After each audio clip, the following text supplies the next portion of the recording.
Le charme commun. Description. Le charme commun est aussi appelé Carpinus betulus en latin.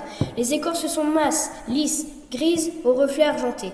Elles ressemblent à celles du hêtre, mais le tronc est toujours cannelé et évite la confusion avec celui du hêtre. La plupart des feuilles ne tombent qu'après l'hiver. Localisation. C'est un arbre commun dans les taillis qui représente environ 6% de la forêt française.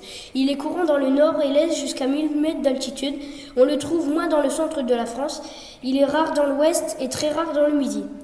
Milieu de vie. Le charme vit à l'ombre comme à la lumière. Il résiste à la chaleur et ne craint pas les gelées. Il s'accommode des sols calcaires mais pousse mieux dans les sols argileux, sableux, assez frais et même humides. Il forme d'excellentes haies bien garnies. C'est un très bon couvent. Son rôle pour l'homme. En forêt régulièrement taillée, il sert essentiellement à produire du bois de chauffage. Il est planté en haies et taillé en charmille. On peut aussi en faire des tonnelles, des allées ombragées car il se taille bien. Le prunellier. Description. Les petites feuilles du prunellier ont 3 à 5 cm de long. Elles sont ovales et elliptiques, de couleur vert foncé. Où le trouve-t-on? Le prunellier est dans toutes les haies. On le rencontre partout en plaine et en basse montagne dans les haies. Les friches et les pâtures.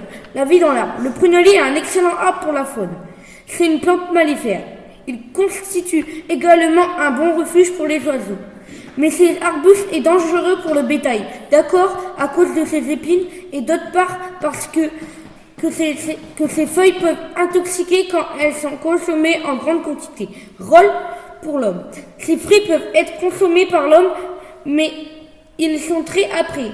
Ils ne deviennent agréables qu'après quelques bonnes gelées.